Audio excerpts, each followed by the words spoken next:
I was watching Cruella, which I hated, by the way, when I realized something about morally grey heroes and villains. The trope of good guys versus bad guys is ingrained into culture as a key part of storytelling. Real life is incredibly complicated, with many factors going into what makes a person, and what leads to their actions. Good and evil are things that are not always clear-cut or easy to explain in real life. However, in stories, good and evil are easy ways to provide a conflict, one which the protagonist must overcome. Opposed to the protagonist is the antagonist, someone or something that does not want them to achieve their goals. However, note that I said protagonist and antagonist instead of hero or villain, or good guys and bad guys. This was very deliberate, for you see, while black and white morality is perfectly fine, there is room for characters with all sorts of moral grey areas, blurring the line between a good person or an evil person. However, there are times when the morals of the audience clash with the morals of the story, leading to unlikable main characters. These characters, despite being awful and having poor values and being bad people, are treated by the movie as if they are a hero. Examples from recent media include She-Hulk, where the main character is more than happy to violently attack non-powered people when she has super strength, and complains to Man-Hulk about how she's had a tougher life than him, even though he's been pursued by the US military for years and even contemplated suicide over how bad his life had become. Another very notable example is Cruella, where Cruella is selfish, cruel, and will go on to try and have innocent puppies killed in order to wear their skin. While there are many such types of characters with skewed morals, such as the trickster hero or the flawed tragic hero, the two types of these characters relevant to this topic are villain protagonists, who are the main character despite their bad intentions, and anti-heroes, who try to do the right thing but are willing to do bad things in order to achieve it. But why is it that audiences can like an anti-hero or a villain protagonist, yet not like someone like She-Hulk or Cruella de Vil? I mentioned Cruella, so let's go into her in more detail. Cruella is a movie that depicts the backstory to Cruella de Vil from 101 Dalmatians, and does so by turning her into a Mary Sue, an overpowered character who can do no wrong, and trying to make the audience feel sympathy for her, which is bonkers and sounds like an Onion article from 10 years ago, but no, it's real. The movie has innumerable problems, but the most glaring and shocking is that it turns Cruella de Vil into a Mary Sue protagonist. We now live in a world where Cruella de Vil is shown being orphaned by Dalmatians and turned into a Mary Sue in a multi-million-dollar blockbuster movie. Trust me, I will go into even more detail in this and future videos. This is just the tip of the Cruella is awful iceberg. I went over what a Mary Sue or Gary Stu is in part 1 of this series, but to recap, a Mary Sue is an overpowered character that the story bends around in order to accommodate. Key traits include being universally beloved, being told how awesome they are by other characters. Remember, you belong here as much as anyone. They're lucky to have you. Agreed. Stella is way too talented to be doing grifts with the likes of me and you. Well, you're fired. Oh, Sid. Do. I insist. I'm intrigued. And that never happens. Never suffering or undergoing real hardship, a unique and distinctive appearance, and easily overcoming their challenges. In Cruella, instead of being an evil, privileged heiress, Cruella de Vil is the alter ego of Estella, a young woman with dreams of becoming a fashion designer.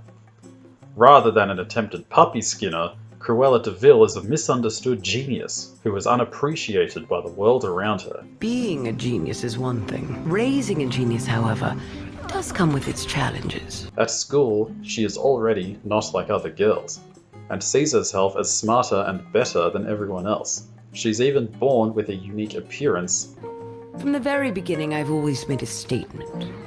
and embraces it after being told to hide it. According to the movie, she's a genius, a gift to the world that needs to prove its worth to her, another common trait of Mary Sue's. It later turns out that she is the child of nobility, and the legal heir to a massive estate and fortune. So yes, she is special. Cruella is also easily and conveniently able to find people who support her and help her out with her plans and goals.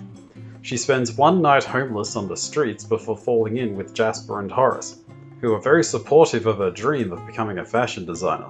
By coincidence, her childhood friend Anita becomes a news reporter who is willing to publicize her actions as Cruella, and she is able to convince Artie to help her with costuming and clothes after just 2 meetings. Like asteroids caught by Jupiter's gravitational pull and becoming new satellites, so these side characters' lives revolve around the Mary Sue.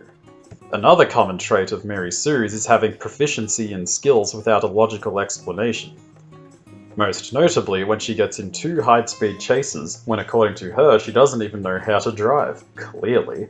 Oh! Didn't know you knew how to drive? Oh! I don't! Since Cruella is a Mary Sue, she doesn't struggle or suffer any consequences for her actions, good or bad. Everything just works out for her, and she gets the validation and praise that she thinks she deserves. This sort of character lacks the nuance or likability of an anti-hero, or a villain protagonist who has to work hard to achieve their goals, isn't handed everything they have, and suffer the consequences of their decisions. While I personally prefer movies with great aspirational heroes, there are great movies with villain protagonists, my favourite being the 1983 version of Scarface. Al Pacino plays Tony Montana, a new arrival to America from Cuba who becomes a powerful crime lord, only to lose everything. Just like a hero in a Greek tragedy, Tony Montana's traits that allow him to rise to the top of the Miami drug scene are also what lead to his downfall. His strong independence and desire to do things his own way makes him powerful and successful, but also leads to him ignoring the advice and warnings of others. Lesson number 1. Don't underestimate the other guy's greed! Lesson number 2, don't get high on your own supply. Notably, he becomes a cocaine addict after his rise to power. His morals lead to him wanting to provide for and look after his friends and family, and also not wanting to hurt innocent people. I never fucked anybody over in my life. Didn't have a coat. You got that? But also leads to him cancelling a hit on a man in his family, leading to the cartel that called the hit in the first place to turn on him. His anger makes him tough in fights and eager for revenge against those who slight him, but also leads him to taking his anger out on people in ways that he can't take back, driving his wife away and killing his best friend. The movie doesn't present what he does as desirable. Things seem great at first, with the montage in the middle of the movie showing a life of opulence and success where all his dreams come true, before it all comes crashing down.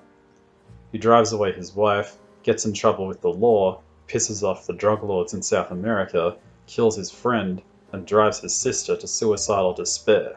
Scarface is a movie of 2 halves, the first showing his rise, the second his fall. The different film versions of Cruella are all pretty different to each other. The original animated version is one of the most iconic villains of all time due to how despicable and awful she is. The 1996 version, played by Glenn Close, is completely over the top and chews all the scenery in what is basically a live-action cartoon that is more cartoony than the cartoon it's a remake of. Finally, we have the 2021 prequel movie, which is basically a knockoff of Joker. Isn't it weird that heaps of asshole movie critics said they were worried that Joker would cause incels to commit mass shootings, and then when this didn't happen, gave the movie bad reviews saying that it was a story about nothing? And then Disney basically rips off Joker, shoves in a rip-off Harley Quinn, and suddenly no one has a big problem with it. That's strange. Speaking of Joker, there are plenty of movies with asshole main characters, or from the villain's point of view, or have a protagonist who does bad things. The difference between a film like Cruella and a film like Joker, which Cruella is clearly trying to rip off by having a period setting, psycho-villain protagonist, and dark tone, is that you aren't meant to support or agree with everything the Joker does. This movie has Cruella be awesome, crash parties, get in car chases, pull off master heists, and dethrone the usurper of what is rightfully hers.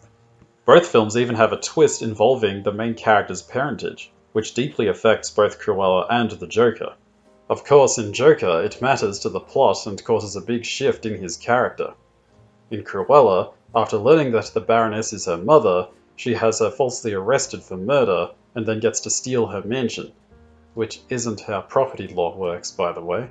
Another difference is that dark, gritty versions of the Joker already exist, such as Heath Ledger's version in The Dark Knight and the graphic novel also called Joker. But the scariest of all is the wigger meth addict edgelord Joker played by Jared Leto. On the other hand, this new version of Cruella is so radical a departure from what has come before that it's absurd. Cruella is clearly trying to feature an anti-hero as its protagonist. Anti-hero being a main character who lacks typical heroic attributes. For example, Cruella is arrogant and relishes in the admiration of others. MacReady in The Thing is a drunk who is willing to threaten people with dynamite to save his own skin. Snake Plissken in Escape from New York is an asshole who seems to hate everyone. And James Bond is at times a pervert, a drunk, a philanderer, and quite ruthless. I'm just a professional doing a job. Me too. Mr. Smith & Wesson, you've had your 6. Killing unarmed and helpless enemies. Dirty Harry tortures the Scorpio killer out of a desperation to learn where his victim that he kidnapped is. Heist movies often involve thieves with admirable traits, making the audience side with people who are committing crimes and stealing from people. And who could forget Walter White from Breaking Bad? I will own you! As you can see, there have been many cases of anti-heroes in fiction, some going back to the earliest days of storytelling, with Oedipus being an early example of being an anti-hero and a motherfucker. So why are Cruella's flaws worse than the flaws of other characters' flaws and vices? The biggest reason is that a well-written anti-hero is still trying to do good, while a full-blown villain protagonist is still shown to be a bad person, even if they are sympathetic or understandable. Cruella isn't motivated by a desire to do good. She is a narcissist who thinks that she is entitled to the world's praise and admiration. And according to the movie, she is correct. The world should be praising her. Very early on, she calls herself a genius, and the narcissism only grows from there. Far from being a flaw that makes her more human and relatable, it serves to showcase her Mary Sue-ness, and makes her unlikable and annoying. A problem with villain protagonists is that it can be hard for the audience to support the villain against whatever character is trying to oppose them. A typical trick is to have a secondary villain who is more unambiguously evil, to be a primary threat other than the anti-villain, seen in the Batman the Animated Series episode Heart of Ice. Mr. Freeze and Ferris Boyle are both villainous, but Boyle is an unrepentant evil businessman who has no qualms killing someone to save money. It's our only chance! This is my equipment! Mine! I have every legal right to use it or not use it as I see fit. While Mr. Freeze is motivated to get revenge for his dead wife, a very understandable and tragic motivation. In the case of Cruella, the movie has a character called the Baroness, who is the villain Cruella is opposed to. As well as being Cruella's biological mother, she has her assumed mother killed and tries to kill Cruella on numerous occasions in order to keep her career and preserve her fortune. This is fine in theory, but Cruella's unlikability means that you're left watching two villains fight and not really wanting either to succeed. Cruella sees the Baroness wearing her mother's necklace, which the Baroness claims was actually a family heirloom that one of her employees had stolen. She then decides to steal the necklace back from the Baroness. This thieving isn't for anything actually noble, as she is treating the necklace as belonging to her, when with all the information she has to her, it doesn't. She also shows no gratitude to the Baroness for giving her her big break, letting her work in her fashion house after seeing some of her work. It is after she has already decided to steal the necklace that we learn that the Baroness is in fact her biological mother, meaning that the necklace, a family heirloom, should be going to her anyway. Not only that, but we learned that the Baroness had the woman who Cruella thought was her mother, but loved her like one all the same, killed on purpose, rather than her death being an accident as Cruella thought. While her motivations are somewhat sympathetic and understandable, as she now wants revenge against her biological mother for murdering her adoptive mother, these revelations are retroactive, giving Cruella a better reason to oppose the Baroness than she had before.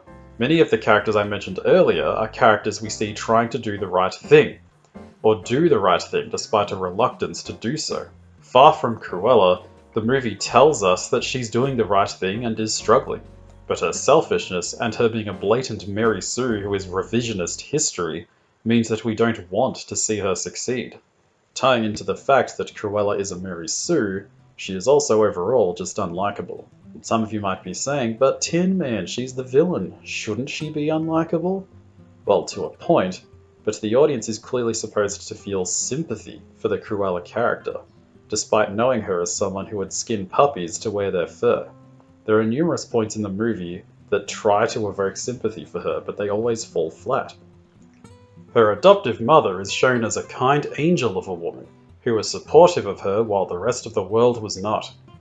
Her untimely death at the paws of, Dalmatians leads to the only person in her life who cared for her being cruelly snatched away. However, this doesn't work for two very big reasons. Firstly, the Dalmatians being the cause of her death is ridiculous, and not just because of the obvious CGI dogs. It is clearly there to make her eventual decision to want Dalmatian puppy skin in the original movies justified, but the absurdity of it ruins any pathos. Secondly, Cruella falls in with Horace and Jasper not long after this, and seems to have a great time thieving with them, which means that she did have people in her life who cared for her after all. This brings me to my next point.